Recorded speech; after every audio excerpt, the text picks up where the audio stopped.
Hello and welcome to our continuing 2017 educational webinar series. I am Dr. Jill Brooks, Senior Director of Education for First Healthcare Compliance. At First Healthcare Compliance, we help you with a comprehensive compliance management solution tailored to your business, a hospital network, healthcare practice of any size, billing company, or skilled nursing facility. As part of our complimentary educational webinar series, we bring you experts from around the country to discuss relevant topics in the healthcare industry. Our focus this month is on HIPAA and PCI compliance. We are so pleased to have Ray Ribble presenting HIPAA Security, Monitoring Access, Incident Management, and Detection. Ray is the founder of SPHER, Inc. and the co-founder of Fusion Systems. Ray currently leads the organization addressing privacy and security in healthcare, detecting unauthorized access to ePHI, and preventing major breaches. SPHER represents the leading SaaS user activity monitoring security solution for HIPAA compliance, meaningful use, MACRA, and overall protection of patient health information. Ray participates in a number of PHI privacy groups, speaks at seminars and webinars, and actively contributes to the growing awareness of the need to identify malfeasance and breach detection. With over 25 years in the technology industry, he has delivered solutions beginning in aerospace with Northrop to financial systems development in Asia for many of the world's top investment banks to the recent creation of machine learning-based solutions for the U.S. healthcare markets. Go ahead, Ray. Hey, thank you, and good morning or good afternoon to everybody, depending on where you are in the United States. So I'd like to introduce myself real quick, and thank you, Jill, for the introduction. So unfortunately, Jill, it's now 30 years, not even 25, that I've been doing what I do. SPHER Inc., which I'll talk about at the end of the presentation, is my baby. And obviously, I've been in the technology game for a long time. As you said, started in the aerospace industry, working on black projects, as they call them, and then into finance, and now in the healthcare industry. And it's interesting how the technology has transitioned from my early years to now, and how much of what I learned 30 years ago is still applicable in the technology and the way that we're doing things in today's world. So hopefully I can impart some of that to everybody as we go through the presentation. A little bit about myself in terms of background for everybody. We've all probably experienced or were associated with the high-tech program. How I ended up in this background was that my company bid and was selected here in Southern California to be one of the high-tech partners.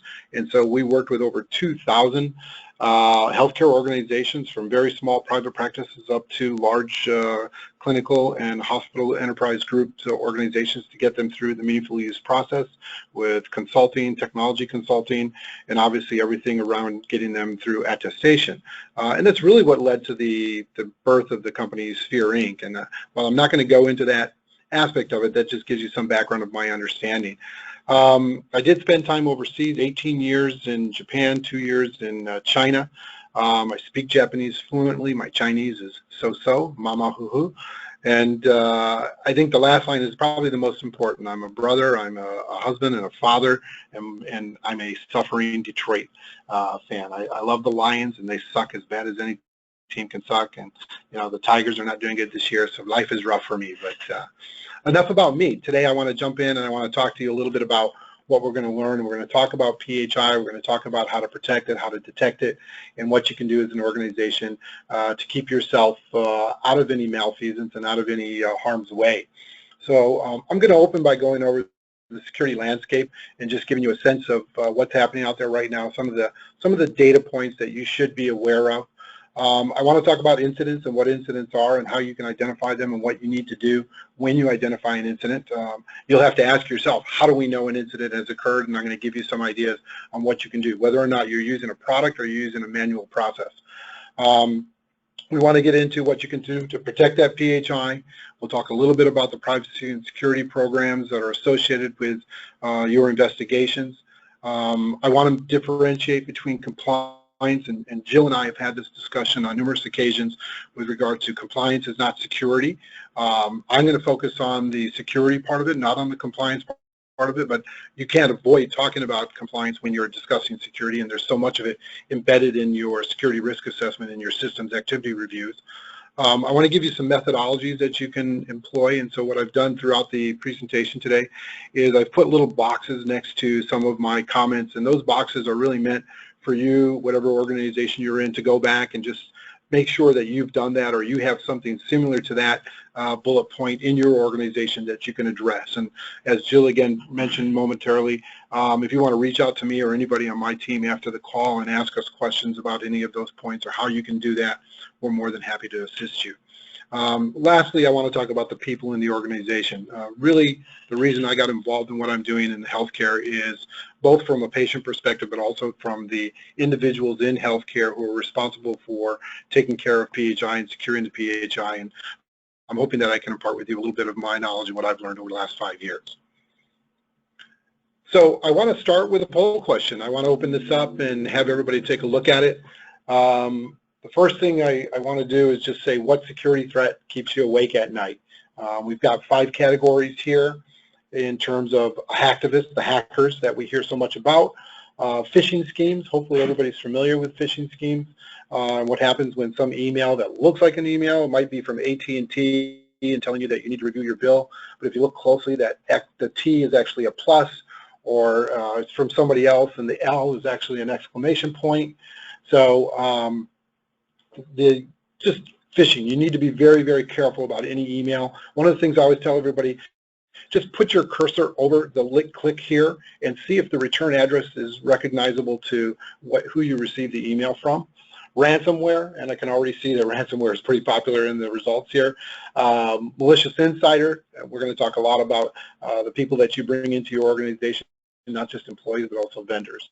And of course, the last one is I sleep well at night. I have nothing that keeps me worried, and I've actually heard people give this answer. So it looks like we've got quite a few. I want to give you just 5 more seconds, and then let's close this up and see what our results look like.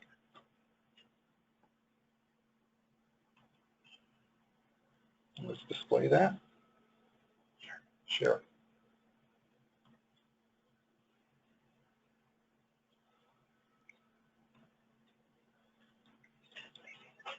And you can see the results here.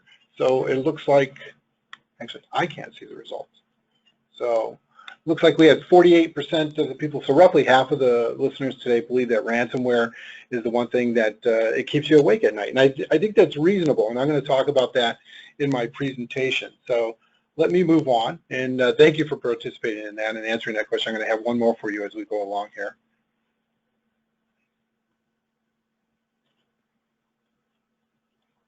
All right, so let's go into the security.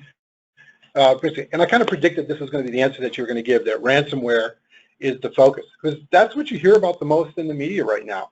And I think to a degree, we've become very desensitized to the ransomware. It seems like there isn't a week that doesn't go by now that CBS or NBC or ABC or somebody, newspaper, is telling us about the latest WannaCry or whatever the name of the new ransomware is. And if you've taken the time to attend the conference, they'll tell you that there's probably only about 4 or 5 different types of ransomware, and these real clever young people in various countries just redisguise them as different types of algorithms that then run against our systems and wreak havoc on our business. But we hear it so much, we're not paying attention to it anymore, and I think that's a big problem. For us in the healthcare industry, while ransomware is a concern, I'm actually more concerned about what happens inside of our networks, not the potential for disaster happening as it comes into our network. Last year, 2016, we had 328 major breaches. That's a breach over 500 records. What they don't tell you is there were over 17,000 different types of breaches that were under 500 that were reported, and those numbers don't get calculated and show up on the Health and Human Services website. 171 million records, patient records, that were exposed in a 4-year period of time. If you want to think of that a different way, that would be equivalent to the adult population of the United States on a yearly basis. Take away the children and take away a couple of other factors there, and you're running into everybody gets breached. And just as an example, this morning I received an email from my bank telling me that they identified malicious activity with my credit card, and so I'm going to be issued a new credit card, even though I checked and there doesn't seem to be anything wrong. This is what I believe myself and you experience on a day-to-day basis, and so we're becoming numb to the information of how it's happening, because I don't know what happened, and I'm not sure anything other than that Visa is doing a good job of monitoring my card, and I would say to you, you want to make sure that you're doing a good job of monitoring who's looking at your PHI and taking care of it, because it's just, you don't know what you don't know. And if you don't have a tool in place to allow you to investigate and determine whether or not activity is normal or not normal, it could cause significant harm to your business. Hacking last year, 34% of all the breaches that were reported, so 34% of those 328 were attributed to various hacking. That's somebody from the outside, the dark overlord, or somebody coming in and stealing your data. The Poneman report talked about 67% of the breaches were from insiders. So there's a bit of a disparity in terms of those two numbers, and obviously I'm using various sources for my information, but insiders is where I'm going to focus a bit of my my overall focus in today's presentation. I want to talk about that a little bit. And why?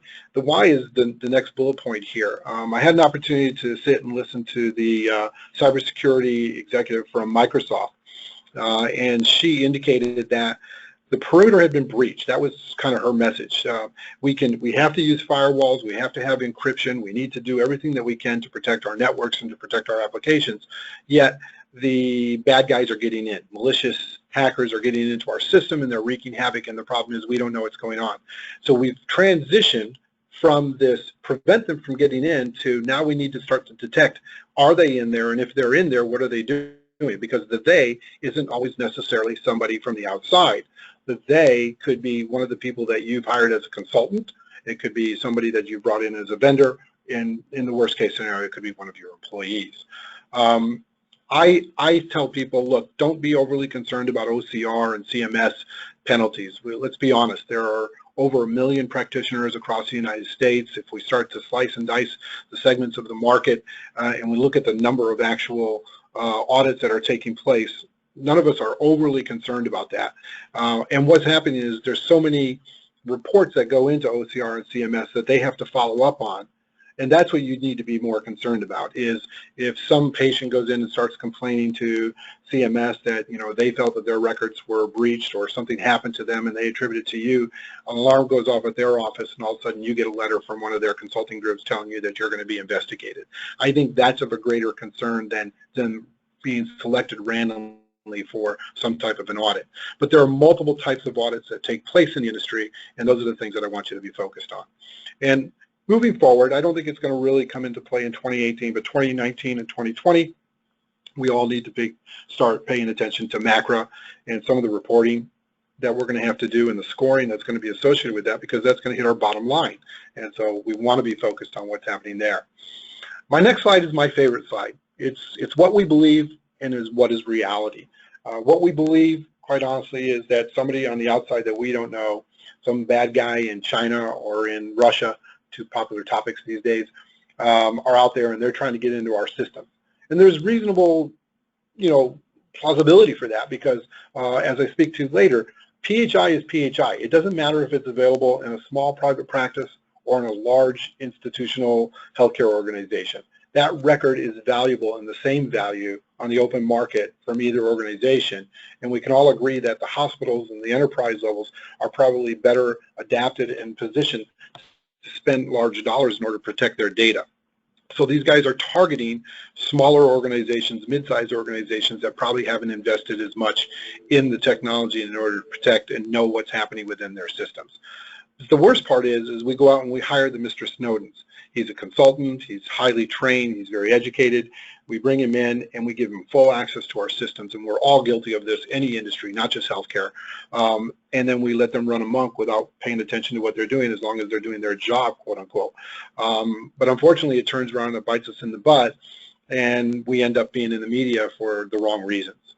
And this is where we don't want to end up. We don't want to end up in some healthcare news article talking about a data breach that occurred in our business, because that creates reputational harm for us.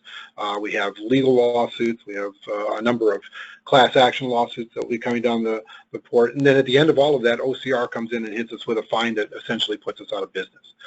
So we want to avoid these aspects, and we need to be doing something in order to protect ourselves. And to heighten that just a little bit, I want to give you a little bit of a background.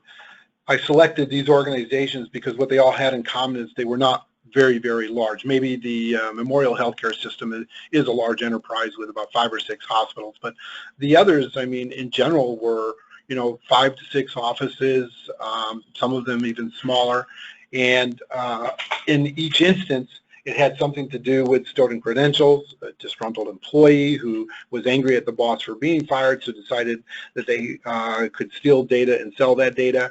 Smaller organizations often make the mistake of locking somebody out when they fired them. We had an organization who uses our product that had somebody who came back 3 years after they had been dismissed and tried to get into the system. They were successful in getting past the network on the system undetected, and then tried 3 times to get into the EHR system where the records would have been stored. And it was only because they were using our product that they identified the attempted logins, and then were able to do the forensic research in order to determine who it was. They were quite surprised to find out that somebody from 3 years ago could get in and do that. So it's not always the people who are there today. It could be somebody from the past, and you got to make sure those back doors are closed and they can't get into your system. We trust our employees can steal from us. We trust our contractors can steal from us. And as I pointed out from the Poneman report, that can cause significant damage to your organization. So all I'm asking is that you take care and you look inwardly, don't just look outwardly in terms of what you're doing with your business. And if anybody has questions on these or would like to get more information about these as it compares to your business, then I'd be more than happy to talk with you about that. A little bit of breakdown here in terms of some of those numbers again. So 67%, as I talked before, of the breaches are caused by users within an organization. And users in this sense, again, I want to emphasize, doesn't just mean employees. It could be some third-party organization that you gave access to. I'll use an out of the healthcare example here. We all probably heard of or know of the Target breach that took place. That was with an HVAC, basically the organization that sold them the cooling systems for all of their dairy products had access into their systems, and the individual who was able to get into the Target system was able to actually get into that company's system, and then via that system they slowly worked their way into the Target system. And so your third-party vendors and reaching out to them and talking to them is extremely important. I might emphasize, by the way, make sure you have up-to-date, current business associate agreements with each one of your vendors that you participate with, and that goes all the way down into and including the people who clean your office in the evening.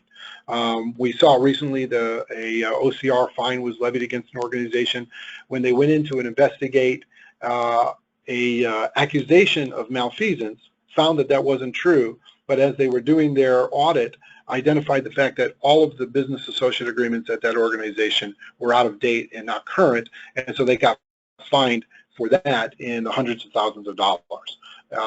So once they go in and they do an audit, they're going to look at everything. They don't just look at whatever the instance was that drew them into the organization. 90% of the breaches that are identified by outside organizations. So when you bring somebody in to conduct work for you, when you have a third-party organization that is doing an investigation on your behalf, they might come back to you and say, oh, by the way, did you know XYZ occurred within your system? And that's one of those hamada moments where you're saying, no, I didn't know, and how long ago? And the how long ago, by the way, is typically almost 1 year. The average breach is captured about 360 days after it occurred. 70% of patients surveyed that would not go to a healthcare organization entity that had been breached, right? And 60% of practices that get breached typically file for bankruptcy within 6 months. And this information, both of those came to me from our discussions with the cybersecurity team at the FBI and their investigations into the healthcare industry. And the last little tidbit I put down there for you to keep an eye on is that 46% of the surveyed patients have left or are planning to leave a current physician practice, and the tail of that is because they're concerned about the protection of their PHI. So I think the patients, the community that we serve out there are starting to become more aware. Where I say we're desensitized to the ransom information and all the information around that, our patients are becoming more aware of the fact that they have their records in some digital format, and that potentially their lifestyle could be impacted by a breach that occurs within your organization. So taking the necessary steps to secure that environment and to know who's looking at it is extremely important, and that's really why I put this slide together.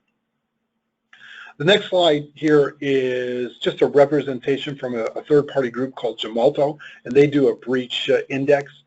It's a little bit different. It wasn't totally focused on healthcare, but I thought it was interesting in what they pointed out, that 53% of the activity when they were able to exfiltrate the patient records was specifically tied to identity theft. And within that identity theft, you get into things like tax fraud and Medicare fraud. Snooping here, only at 4%. In our world, I think that number is closer to 10%. So we find that snooping shows up high on our radar as we monitor users within a group. Quite often we run into scenarios where one of the employees is looking at or investigating a friend of theirs or a relative of theirs. All of that is a no-no from a HIPAA perspective. And I think the other categories here are pretty self-explanatory. But I think we just need to be careful what we're doing and understand that there are various motivations associated with people going into these records. So let's use an example here. Let's give you an idea of social crimes versus financial crimes. What are the motivations again? So the snooping, here's a good story for you. We had our system live at a customer's office. They identified one of their employees who was looking at other employee records and looking at relatives' records. They approached her through HR and said, look, we want to let you know that we know this is happening. If it occurs again, we're going to let you go. Within 2 weeks of the warning being issued to the employee, the system identified the employee again going in and look at the records. They pulled her in and they said, look, we told you we were watching you. We had our eye on you. Why did you do this? And her answer was, I just had to know. I couldn't resist the opportunity to look at the information. I just had to know. And, unfortunately, it's just that simple. So I gave some background in terms of investigations that have happened that we've seen on the social side of things, like the divorce proceedings and the custody claims, which could be very meaningful to people. We don't consider that something that we look into, but there's motivations on that side of it. And of course, here in LA, with the celebrity environment that we have, the biggest concern are all the VIPs that go in to see the various organizations that we cover. And so, the highest profile case that I think we had in the last couple of years was the Kardashians and the fact that 16 employees at Cedars-Sinai were identified as going into the records to find out what the sex of the baby was going to be. I guess they wanted to sell it to TMZ or somebody, but nonetheless, they all lost their jobs within a day. And that's quick action. That's knowing what's going on. On the financial side of it, of course, the tax fraud, we hear so much about that. Identity theft, the ability to create credit cards, to sell those identities to organizations or to people that are looking to create a new identity for themselves. We have a problem with that here in LA. Prescription medicines, and I actually gave an example earlier on. If you take a look at the one organization that got in trouble, Green Valley, I think it was, the gentleman there was actually writing phony scripts and then selling the medicine illegally. And again, both on the social side and on the financial side, again, VIPs shows up on both sides of that equation. So who are you going to call? You've identified an incident. You elevated that incident to a breach, and now you said, okay, I've got a problem. It's not breach excluded. It wasn't an accident. Somebody didn't click on something inadvertently that you could explain, and it was a large enough breach that 500 or more records were viewed or stolen. Our inclination typically is to call somebody that we know and trust, and that's a friend. And there's nothing wrong with doing that. I emphasize you should do that if they've been through it before and they have organizations that they can help you to reach out to. My recommendation to everybody is that you reach out to your legal counsel first. Hopefully they have somebody within their group that has healthcare specialties and understands the HIPAA requirements. If you have an organization like First Healthcare Compliance, reach out to them. Jill and the team there would definitely be able to help you and point you in the right direction in terms of what you need to do. You want to then reach out to your cybersecurity insurance organization and find out and make sure that everything that you've done is appropriate with regard to your coverage, local law enforcement in order to report the crime that's taken place. So just like getting your car stolen or anything that would happen at your home, you actually need to report that this has occurred. And lastly, you want to get into a remediation consultation, and there's a number of organizations that provide solutions there. And again, First Healthcare Compliance could help you in that area. So now I want to get into a little bit about incident identification, and that's like finding that anomaly, something that's occurred that's out of the normal. And when I was putting this together, I thought, wow, it's not too often I see a hand sticking out of the water with a sparkler on it. And that's really what you're looking for. It might not seem obvious, but as soon as you look at it, you're like, wow, that just doesn't belong there. So where are we right now? I've been following this, and where we are right now is this year, as of the end of May, is 156 major breaches. So we're on track to probably tie last year's numbers, which is not a good thing. And then we hopefully can start to slow things down, but as you can see, it's been a steady rise since the beginning of the advent of the EMRs throughout the industry. So with 2009, 2010, with the as people started moving in that direction, so did the number of breaches. And incident management is a process. This can be a manual process. It can be an automated process within your organization. I'm kind of an advocate, given what I do as a business, so I'm always looking for people to do things in a 24-hour cycle. A lot of our clients want to wait and do things on a weekly basis. The problem is it's tough to remember what happened on Monday when you've been busy all the way through the week until Friday. So you need to have a process in place to detect what's occurring within your organization. Who has access to what information? What department are they working in? Were they filling in for somebody else on that date? Was somebody on vacation? Should they be looking at the information that they were looking at? What is the investigative process? How do you determine whether or not that was authorized or unauthorized access to that PHI? Do you talk to the employee directly? Is there a record that you can look at to determine whether or not that was appropriate for them to do that? There are audit logs associated with every EMR, EHR. A number of third-party systems that you're using, like your imaging systems, your practice management solution, your billing systems, where PHI is also included and your employees have access to that, or hackers potentially could break in and get access to those information. Also, they have audit logs associated. The ONC mandated that this is something that you can monitor and you should be monitoring as part of your overall security blanket. So going in there and being able to look at that information and determine what's happening is critical to your organization, but being able to investigate it and understand it in a way that allows you to make a determination to diagnose exactly what's occurring is equally important. So make sure that you train your staff to understand, whoever's going to be doing that review, I should say, to understand exactly what it is they're looking at. If they do look at it and they determine that something is out of order, that malfeasance may have taken place, then they're going to escalate. And I'll actually back up, and when that escalation gets into play, this is when they're going to go back and start to look at who are we going to call, what are we going to do. And then the remediation is, as I said, it's that process of going in, and then we start sending out our letters, we file reports with the police, we document everything that we're going to do. You're going to hear me say this on 3 or 4 different occasions through the presentation. We need to document everything we do all the time. If it isn't documented, it didn't happen. And lastly, you start over again. So the next day, you're right back on track and you're doing it again, you're doing it again. And this is why I'm an advocate for automating the process, not doing it manually. It's just too difficult to do manually. Oops, I went the wrong direction. So managing incidents is critical. And in this, what I talked about in the previous slide is the ability to do that investigation and understand within your organization, whether it is a small single office or a large department as part of an enterprise healthcare group, is who owns each part of that segment, which employees are granted rights within your system to look at certain information, and do you have a way of determining whether or not that individual or those individuals have access to that. And let me stop for a moment and say something to you here. Credentials. User, password, and login name. If I can steal that, then I can look like you and I can log into your system as you. And if I have some idea of who you are and what you do, I might even get lucky enough to go in and navigate through your system and it looks like you're the user who's on the system.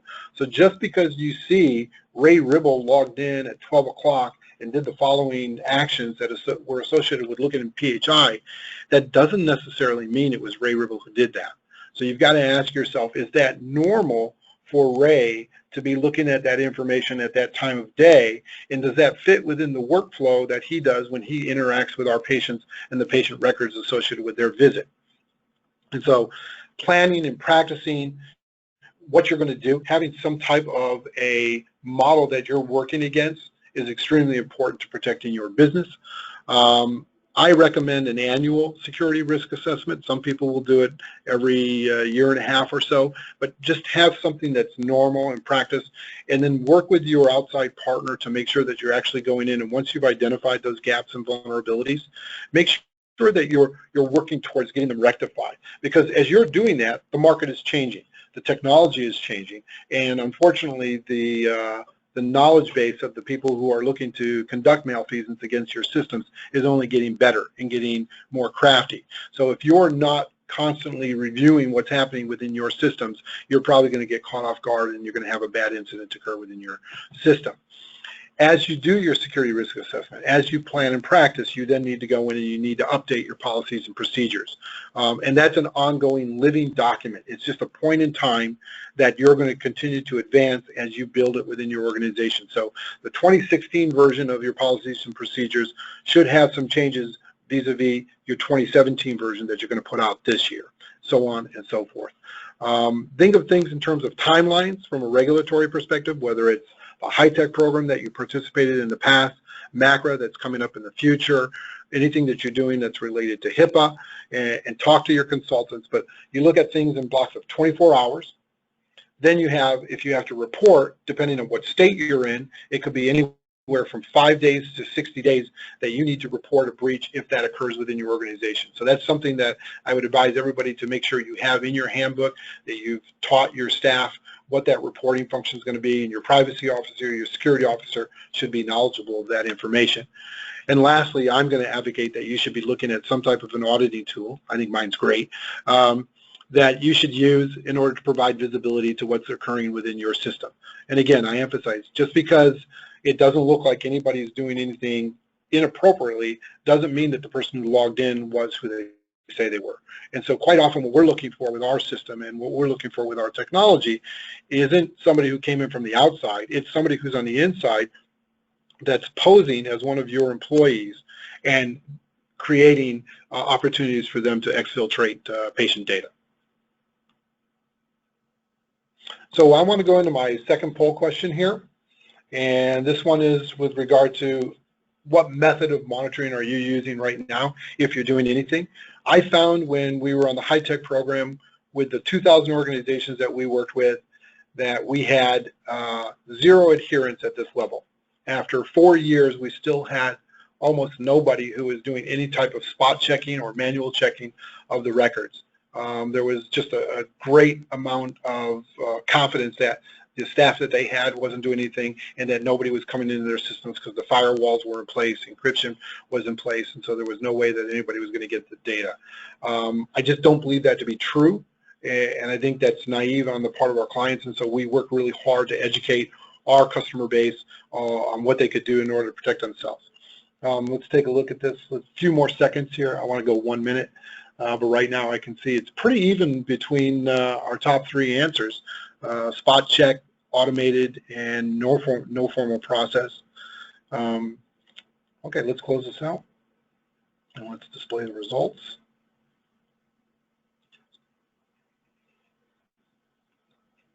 Hopefully everybody can see that. So it looks like we spot check and automated audit log are our top two answers, actually tied at 34% each.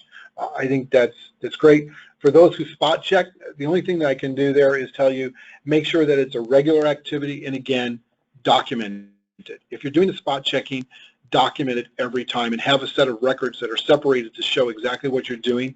And if you're spot checking, make sure that that spot check varies in sense of what area of the business are you looking at. Because that spot check, is it 5%, is it 10%, is it 20%?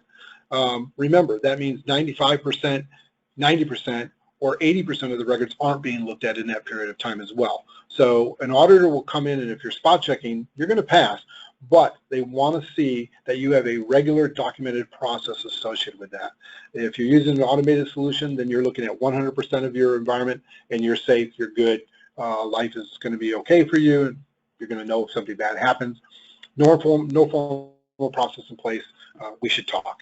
And some of you answered, doesn't my EMR EHR do this for us? The reality is no, they don't. What they do is they provide you with the audit log. That was their requirement under the ONC. They provide you with reporting. They allow you to run reports on user access. What they don't show you in those reports is what they were looking at or why they were looking at it or how did that interact in terms of their workflow. And that's where the systems like SPHER come in, the behavioral management systems, and we're looking at that user across a wide swath of time in order to determine whether or not the pattern that they look at the data is consistent with the job that you've given them to do within your organization. It's very different from the types of reports that EMR and EHRs have, and it's more in-depth into the application security for you. So if anybody would like to talk about it at a later date, I'd be more than happy to speak to that. Let's go forward in our presentation now.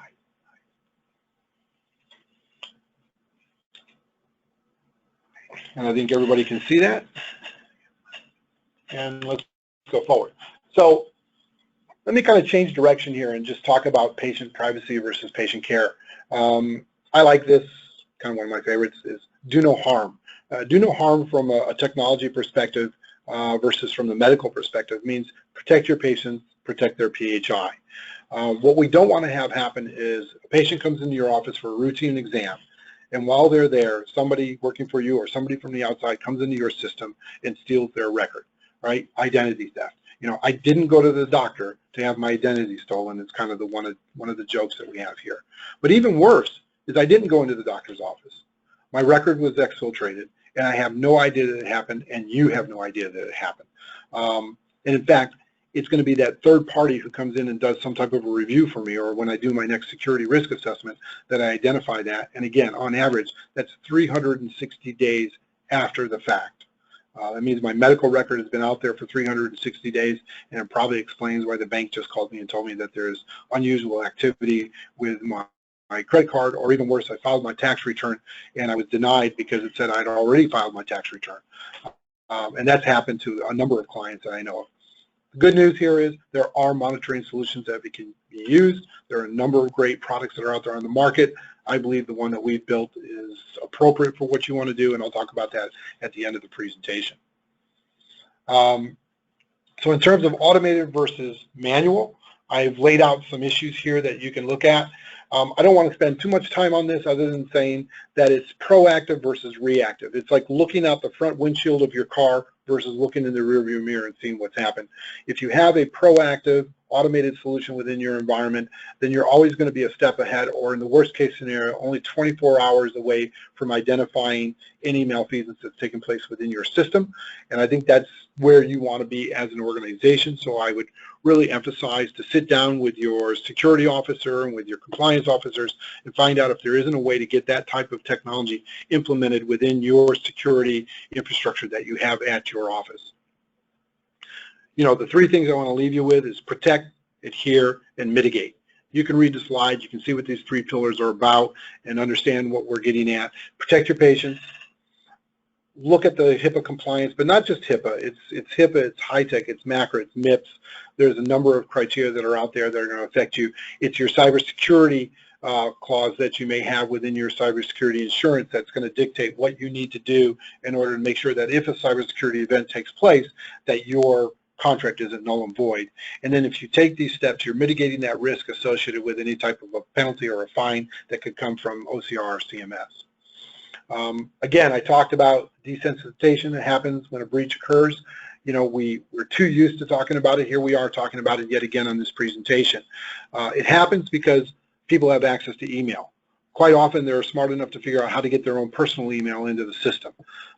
Third-party vendors are given access to your office, and of course your employees themselves are bringing in their own devices that they may use, and all the devices have cameras on them. So worst case scenario, they can be taking pictures of something even if they're not actually downloading it to some third-party device. So we need to be sensitive to what type of PHI can be exfiltrated. We need to understand what the motivations are going to be, and again, I bring this up one more time. Why do they happen? How do they happen? It's financial goals, it's tax fraud, or it could just be good old snooping and blackmail and gossip that motivates them. It's different for everybody. With a credit card, I can get that replaced. But with my medical record, that lives forever. If it's out there, it's out there for a very long time. And we've seen medical records show up 3 and 4 years after the breach occurred for patients. So it does not go away, and that damage is long-term for the client. So let's not forget that when we're trying to provide care. I want to skip over this because I want to keep an eye on time here. We all understand what the HIPAA guidelines are, and if we don't, we should make sure that we go back and reinforce that understanding and put that together with the other things that we need to comply with. In terms of methodologies and protecting our PHI, I'd like you to just take a look at this, and if you have the opportunity, download this white paper. I found it very useful in my preparation for today in terms of the availability of protecting your PHI, so ensuring that the accurate information is available. Accountability, your organization needs to be accountable for what they're doing and be able to explain that to your patients and your customers. Perimeter identification really gets into controlling that boundary. So making sure that you've done everything that you can do in terms of your firewalls, your passwords, your encryptions, your authentication that you have there, and then that transitions into that access.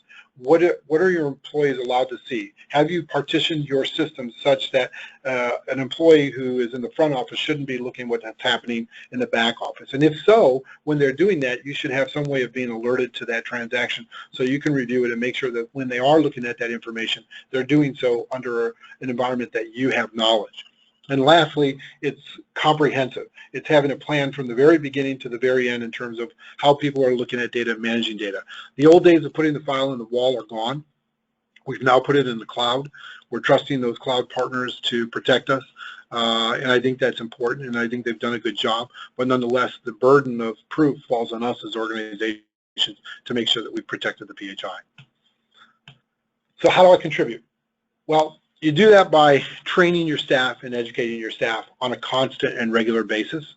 So what I recommend to our clients, what I recommend to you is put together a few scenarios. If you've got a friend who's had a breach, why don't you practice that breach at your office and see how the employees in your office would react to that? Or even do a test case, what they call penetration testing. Bring in a third party to have them run a test. Have them run a phishing email through the office to see how many people actually would click on it if it comes in. Look at the various systems that are out there in terms of system activity review and what are your requirements, and make sure that as you go through your security risk assessment that you have met those rules and that you've implemented policies and procedures accordingly so that you're protected. The rule of thumb here is that the security risk assessment in each section, whether it's the technical safeguards or the physical safeguards, has a number of questions that will give you the hints in terms of what you need to do and how you need to do it. I have done a lot of this SRAs myself, and I'll tell you, be honest. Be honest with yourself. If you don't do it, don't say, yes, we do that if you don't. Because the worst part is if you say yes, if you get breached and they come in, your cybersecurity people are going to say, well, you actually didn't, so that's null and void. The OCR or CMS is going to come in and look at it and say, well, you said you did, but you didn't. That's willful neglect. And so you end up in a very bad situation and a very costly situation. So be honest to yourself, be honest to your group. And if it isn't documented, it didn't happen. Regular and appropriate makes sense. Scalable security solutions for compliance. And then this one here, I just want you to look at what an organization, if they, just a small organization with 100 employees, you're looking at 2.5 million records. That would take 700 hours to look at manually. With an automated solution, you can get that done in 20 minutes. I'm going to skip over this because I can see that we're kind of closing in on the end of time here, but I focused on compliance and security. There's a couple slides you can look at that I think are helpful for your organization. I tried to point out for you the differences between cybersecurity and just compliance, and understand that there is a difference between the two in what you can do and how you can utilize that within your organization. Again, Jill did a very nice job of explaining who we are at SPHER. Our job is to protect patient data. We do that through a machine learning-based solution that works for you. Basically, SPHER, there's no footprint in your organization whatsoever. Our system connects to whatever EHR, EMR, third-party system that you're using. We examine the data on a daily basis to make sure that you are secure. As part of today's presentation, what I want to offer to everybody is, if you're interested in seeing what we do and how our product works, if you reach out to us, I'll provide SPHER to everybody who's on the call today for 1 month at no cost. That gives you a no obligation opportunity to see how our product works, see how the technology functions, and determine for yourself whether or not an automated tool might help you to better protect your PHI for your patients. In summary, what I tried to go over for you today is understanding what that attack surface looks like from a PHI perspective. I know it's a lot of information to kind of put out there in an hour or less. I apologize for that. My recommendation is to look inwardly, not just externally. Have an action plan for the incidents, know what you're going to do, know how you're going to do it, make sure that that's documented. Protect the PHI. Do everything that you can. Get your people educated on how that happens and understand what is PHI and what you need to do. Have good hygienal attributes within your organization as it relates to privacy and security, and make sure everybody understands those rules. Lastly, I skipped over, and I apologize for that, but compliance is not security. They're not equal to each other. Security is a component of it, and they work hand in hand with each other. So have a strong compliance program, but also have a strong security program. And lastly, I wanted to emphasize, and I think I've done this throughout the presentation, that an automated approach at this point in time, there's just too much data moving around in your office. It's encumbering to the organization. You can't manage it. And at this point, I think we've reached the stage where we need to bring in a third-party tool such as SPHER to help you manage that.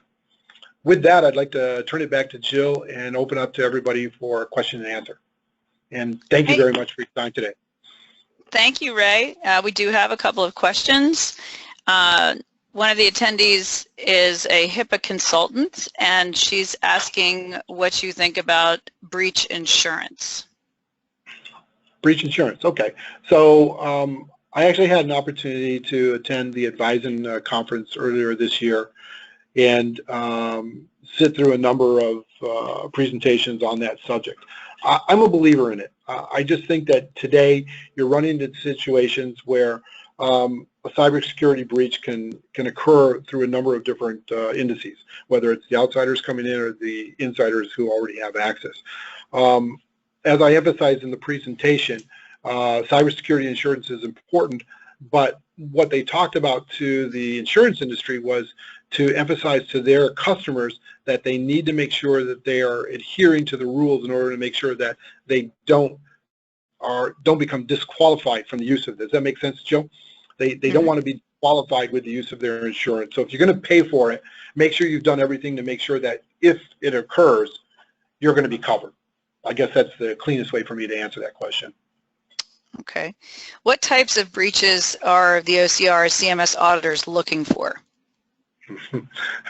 I guess, and I pointed this out earlier, we've been through probably about 50 different audits now with our organization, and what our customers have shared with us is they'll come in based on some specific instance, but once they're in the organization, they look at everything. Willful neglect is probably the first and foremost issue that they are paying attention to. Have you done what can be done within your organization? So their level of expectation for a private practice or a large clinic might differ from what they're looking at when they're looking at a major hospital enterprise organization. They understand that everybody isn't equal from that perspective. But willful neglect, you know, the fact that you're not doing any spot checking, you're not doing any monitoring of user activity, you don't have policies and procedures in place, you're not educating your staff on how to identify incidents. Those are the type of things that they typically bring up, and that's where the penalties are being levied against those organizations. Okay, you mentioned in one of your slides that EHR does not provide detection. This is not what our vendor told us. What am I missing? Yeah, I think we saw that in the poll that we put out too, right, Jill? Yeah. That I think it was about 13, 14, 15% of the respondents indicated that they believe their EMR, EHR is doing that for them. The EMR, EHR provides the audit log. That audit log can then be reviewed by you.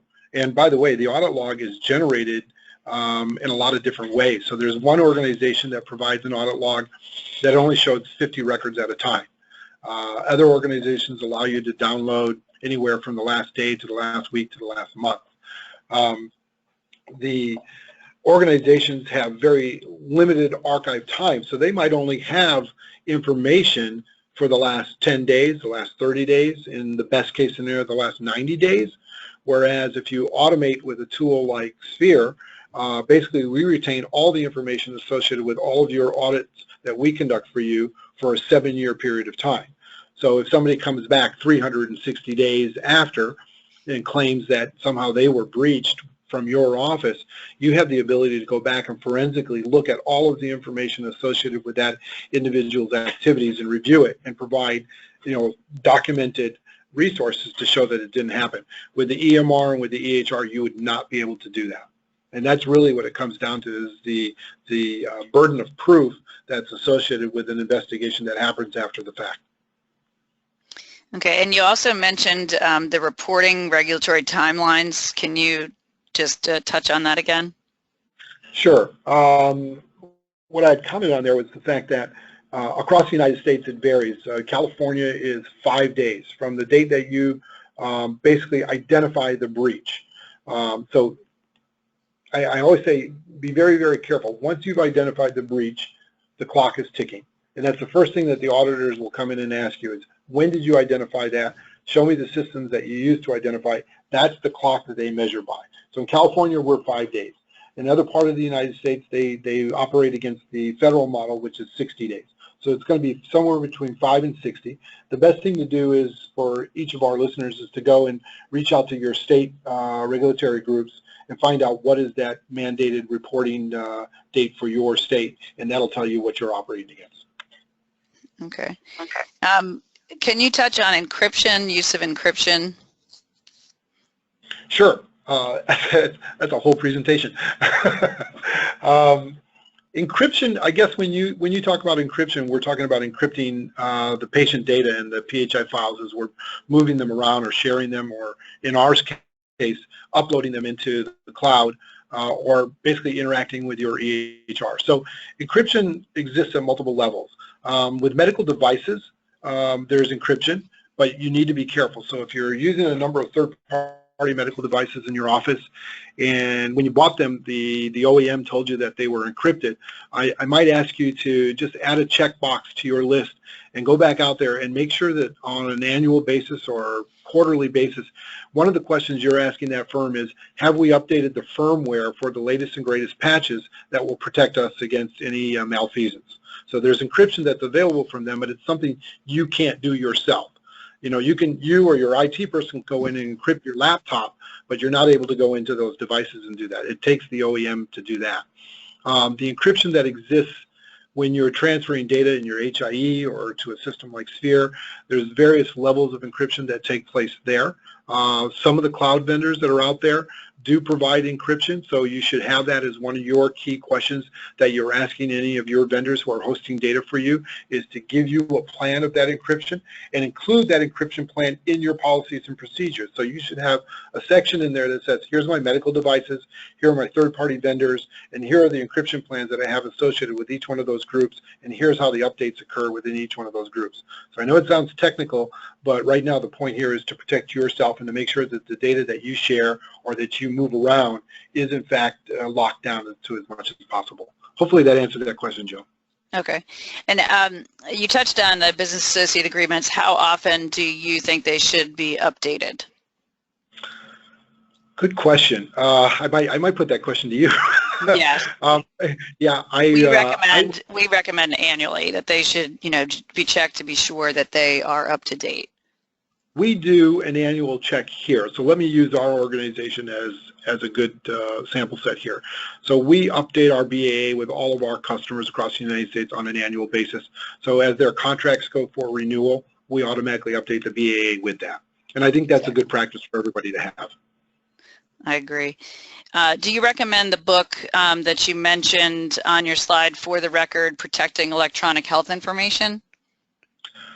There's not a book, it's a couple of white papers, and what I'd be happy to do is share some of the white papers that I used. The one that I worked on together with the PHI Protection Network, I think, is excellent and gives a lot of background. And in that white paper that I worked on with our group, we put all of the resources and all of the various organizations that we reached out to, whether it was the Poneman Group or Jamalta or whomever.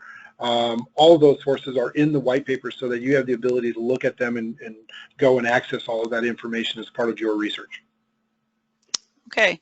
One last question. Our office regularly pulls at least random 5% of weekly activity for review. On top of that, we use Splunk to monitor all access into our applications. Why do I need more tools to tell me what I already know? It's a really great question, and honestly, if they're doing that, I think that's great. They've met all the requirements from a minimum perspective if they were to be audited.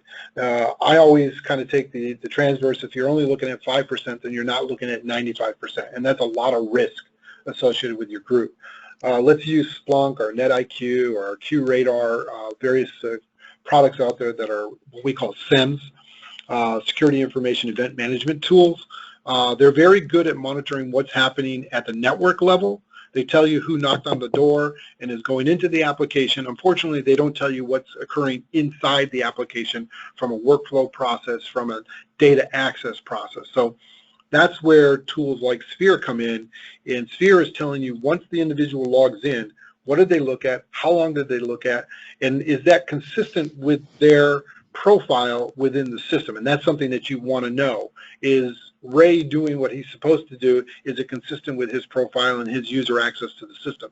Because if your EHR, your EMR, or Splunk don't catch it, and that's one of our customers had that situation happen where their perimeter security measures didn't capture a 3-year previous employee coming in, SPHER was able to identify that once they got the attempt to go into the application exists. And that's why you need another tool, because we've become very sophisticated, we being the bad guys here, have become very sophisticated as posing as Jill or Ray, when in fact, you know, it's Ivan from Russia or whomever. Well, thank you so much, Ray. I think that concludes the amount of time we have. You have Ray's contact information on the screen if you have further questions. If you send them to us, we will forward them on to him. You can register for our future webinars or request a demo of our compliance solution on our website at 1sthtcc.com or call us at 888-543-4778. Thank you so much for joining us today, and have a great day. Thank you, everybody.